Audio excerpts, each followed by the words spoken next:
Hello दोस्तों, नमस्कार। स्वागत है आप सभी का एक बार फिर से। आइए चलते हैं बिहार दिन भर की ताज़ा और बड़ी खबरों की ओर। लेकिन उससे पहले अगर आपने अभी तक इस चैनल को सब्सक्राइब नहीं किया तो कर लें, जिससे कि आपको बिहार दिन भर की ताज़ा और बड़ी खबर रोजाना मिलती रहे। पहली और बड़ी खबर, तेजस्वी की तरफ बढ़ रही सीबीआई। डिप्टी सीएम का आरोप, नई सरकार की छवि खराब करने की कोशिश की जा रही है। रेलवे में नौकरी के बदले जमीन मामले में सीबीआई की दबिश लालू प्रसाद के वैसे करीबियों पर तेज है जो उनकी पार्टी के लिए खास माने जाते हैं। उप मुख्यमंत्री तेजस्वी यादव ने सीबीआई को खूब निशाने पर लिया, काफी नसीहतें दी। तेजस्वी ने जिस तरह से बिना नाम लिए केंद्रीय मंत्री नित्यानंद राय को निशाने पर लिया और ठंडा देने की धमकी दी है, उससे साफ है कि अब यह लड़ाई आर पार होने वाली है। तेजस्वी सीबीआई को चुनौती और चेतावनी दोनों दे रहे। नीतीश कुमार का साथ पाने के बाद भाजपा पर ज्यादा मुखर है। अब यह माना जा रहा है कि सीबीआई के निशाने पर लालू प्रसाद से ज्यादा तेजस्वी आने वाले हैं। बिहार के राजनीतिक विश्लेषक ध्रुव कुमार कहते हैं कि जो लोग सत्ता में हैं उन्हें राज्य हित में काम करना चाहिए। विपक्ष को जनता के मुद्दे उठाने चाहिए। भ्रष्टाचार के खिलाफ जो एजेंसियां काम कर रही है उनको अपना काम करना चाहिए। लेकिन बिहार की राजनीति आरोप प्रत्यारोप में उलझ रही है। इससे राज्य का विकास प्रभावित हो सकता है। अगली खबर, कोरोना के बाद अब नई मुसीबत आ गई है। सामान्य सर्दी बुखार में भी दम फूलने लगा है। हालांकि कोरोना की रिपोर्ट नेगेटिव आ रही। डॉक्टर भी इस नई समस्या से हैरान है। पटना के इंदिरा गांधी आयुर्विज्ञान संस्थान में हर दिन ऐसे 200 से 250 मरीज पहुंच रहे। पटना मेडिकल कॉलेज और प्राइवेट अस्पतालों की बात करें तो यह संख्या 1000 से भी अधिक है। डॉक्टरों का कहना है कि कोरोना के पहले सर्दी बुखार के मरीज 3 दिन में घर में ठीक हो जाते थे, अब उन्हें हॉस्पिटल आना पड़ रहा। डॉक्टर इस समस्या का कारण सबसे बड़ा कोरोना को मानते हैं, क्योंकि कोरोना आने के बाद ही इस तरह की समस्याएं सामान्य मरीजों के साथ भी उत्पन्न होने लगी है। अगली खबर, आरसीपी सिंह जल्द ही बीजेपी में शामिल होंगे। बिहार में सरकार बदलने का तात्कालिक कारण पूर्व केंद्रीय मंत्री आरसीपी सिंह अब धीरे धीरे अपने आप को एक्टिव करने में लगे हैं। सूत्रों के मुताबिक दिल्ली में वो भाजपा के वरिष्ठ और शीर्ष नेताओं से मुलाकात करने वाले हैं। मुलाकातों के बाद आधिकारिक रूप से भाजपा में शामिल होंगे। अभी भादु चल रहा, जैसे ही शुभ मुहूर्त होगा वो भाजपा में शामिल होंगे। माना जा रहा है कि सब कुछ ठीक ठाक रहा तो अगले कुछ दिनों में फैसला ले सकते हैं। अगली खबर, पटना एयरपोर्ट से बड़ा ठग गिरफ्तार। पटना एयरपोर्ट से एक बड़ा शातिर ठग पकड़ा गया है, जो लोगों को खुद के बारे में स्पाइस जेट का ग्राउंड स्टाफ बताता था। साथ ही नौकरी दिलाने के नाम पर बेरोजगार युवाओं से रुपये की ठगी करता था। इसके लिए ठग कागज पर एक फर्जी सिक्योरिटी एजेंसी भी चला रहा था। गिरफ्तार शातिर ठग का नाम मनीष कुमार है। ये वैशाली जिले के जंदाहा का रहने वाला है। रात एयरपोर्ट थाना की पुलिस ने इसकी गिरफ्तारी की पुष्टि की है। चेकिंग के दरमियान सबसे पहले मनीष कुमार को सीआईएसएफ की टीम ने शक के आधार पर पकड़ा था, क्योंकि इसके बैग पर CREW लिखा हुआ था, जबकि इसका हुलिया क्रू मेंबर की तरह लग नहीं रहा था।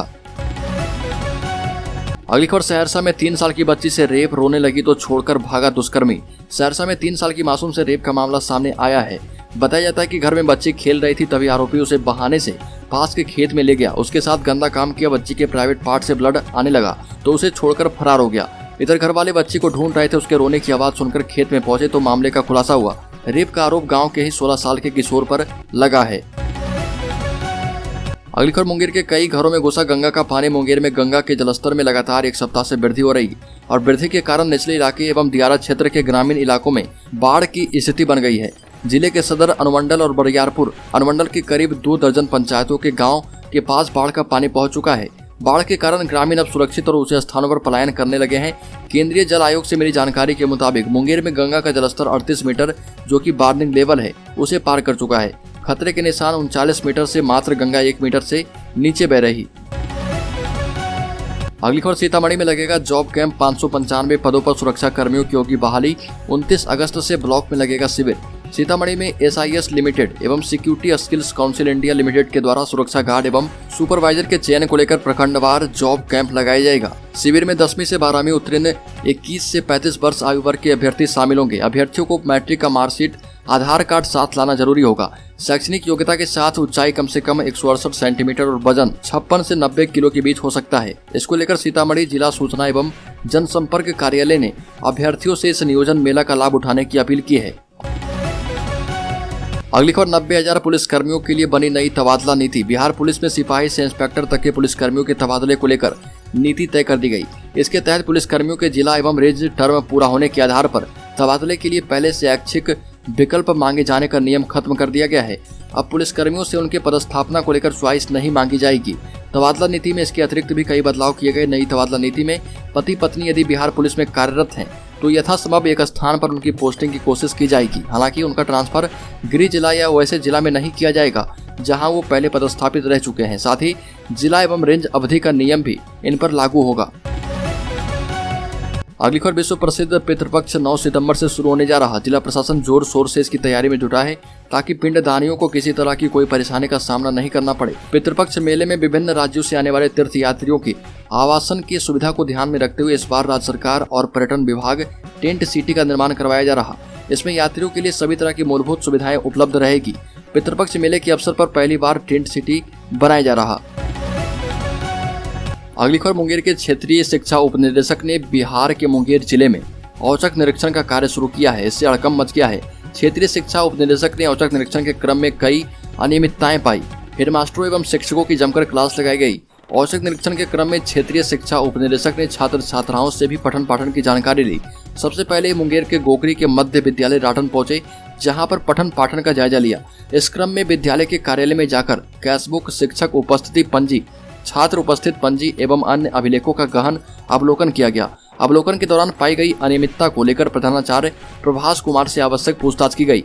और इसी तरह से मुंगेर जिले में और भी कई स्कूलों में औचक निरीक्षण अभियान चालू रहेगा। अगली खबर बाढ़ सदस्यों एवं पंचों को मिलेगा 10,000 रुपये मानदेय भत्ता। बिहार राज्य बाढ़ सदस्य संघ ने कहा कि जल्द ही बाढ़ सदस्य एवं पंच को 10,000 रुपये मानदेय भत्ता मिलेगा। धरने का नेतृत्व संघ के प्रखंड अध्यक्ष सिलवंत कुमार कर रहे थे और कहा कि बाढ़ों में विकास योजना मद की राशि पंचायत की बजाय सीधे बाढ़ क्रियान्वयन समिति के खाते में भेजी जाए। इसको लेकर हम सरकार से गुहार भी लगाएंगे। ये भी कहा कि बाढ़ में चलाई जाने वाली विकास योजनाओं की राशि पंचायत के खाते में भेजे जाने से बाढ़ क्रियान्वयन समिति को पंचायत के मुखिया एवं पंचायत सचिव के शर्त के मुताबिक काम करना पड़ता है। और साथ ही बाढ़ सदस्य एवं पंच को मानदेय भत्ता के नाम पर इतनी कम राशि मिलती है जो किसी को बताने में भी शर्म महसूस होती है। बाढ़ सदस्यों एवं पंचों को प्रतिमाह कम से कम 10,000 रुपये मानदेय देने की मांग की गई। भत्ता एवं सेवा मुक्त होने पर उन्हें आजीवन पेंशन देने की मांग भी की गई है। अगली खबर, प्रदेश में सरकारी नौकरी को लेकर इन दिनों बयानबाजी तेज है। सरकार भी नौकरी सृजन करने के लिए कोशिश कर रही है। गृह विभाग ने कुछ दिनों पहले से संबंधित विभागों और जिलों से रिक्तियों का ब्यौरा मांगा था। सभी ने अब ब्यौरा भेज दिया है। बिहार में पुलिस विभाग ने 12,000 रिक्तियों का ब्यौरा भेजा है, जिसमें सब इंस्पेक्टर, सार्जेंट, सहायक जेलर और 10,000 सिपाही के पद शामिल हैं। बिहार सरकार में सबसे ज्यादा रिक्तियां शिक्षा विभाग में है, जहां पर 1,80,000 शिक्षकों के खाली पड़े पदों पर जल्द ही नियोजन प्रक्रिया शुरू होने वाली है। कुल 40,506 प्रधान शिक्षकों का भी शिक्षा विभाग और बीपीएससी ने ब्यौरा भेजा है और इन पदों पर भी जल्द बहाली शुरू हो सकती है। साथ ही साथ विभागीय सूत्रों की माने तो सितंबर से शिक्षक नियोजन के 7वें चरण की बहाली की प्रक्रिया शुरू हो सकती है, जिसमें सबसे पहले प्रारंभिक स्कूलों में खाली पड़े पदों को भरा जाएगा। अगली खबर, नल जल योजना में गड़बड़ी के आरोप में तत्कालीन मुखिया पति समेत आधा दर्जन बाढ़ सदस्य पर केस दर्ज। जमुई झाझा प्रखंड की हथिया पंचायत में नल जल योजना में व्यापक गड़बड़ी की सूचना पर बड़ी कार्रवाई की गई। आपको बता दें कि मजेदार बात यह है कि जांच में बाढ़ सदस्य भी लूट खसोट में शामिल पाए गए, जो शिकायत लेकर जनता दरबार पहुंचे थे। इसमें सत्ताधारी के एक नेता भाजपा के प्रखंड अध्यक्ष सत्यनारायण तुरी भी शामिल है। यह उस समय बाढ़ 13 के बाढ़ सदस्य थे। बताया जाता है कि बाढ़ 11 पंदरचुआ गाँव के बाढ़ सदस्य विदेश्वरी यादव ने विगत दिनों मुख्यमंत्री नीतीश कुमार के जनता दरबार में आवेदन देकर 5, 11 एवं 17 वार्ड नंबर में नल जल योजना की राशि आवंटन नहीं करने एवं कमीशन मांगे जाने की शिकायत की थी। उक्त मामले में पंचायती राज विभाग पटना ने 2 टीम गठित कर मामले की जांच कराई। इसमें नल जल योजना की राशि गलत तरीके से निकालकर गबन करने का मामला सामने आया था।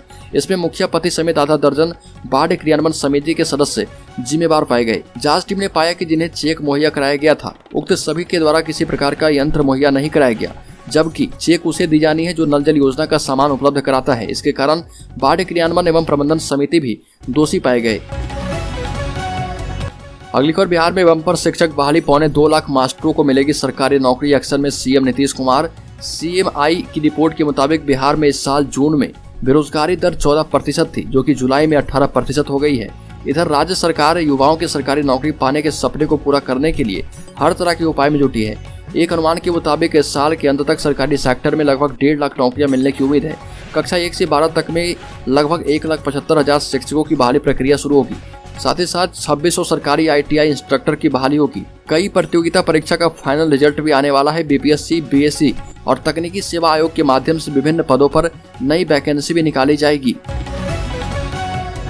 तो दोस्तों, बिहार दिन भर की ताजा और बड़ी खबरों में अभी के लिए इतना ही। अगर आपने अभी तक इस चैनल को सब्सक्राइब नहीं किया तो कर लें, जिससे कि आपको बिहार दिन भर की ताजा और बड़ी खबर रोजाना मिलती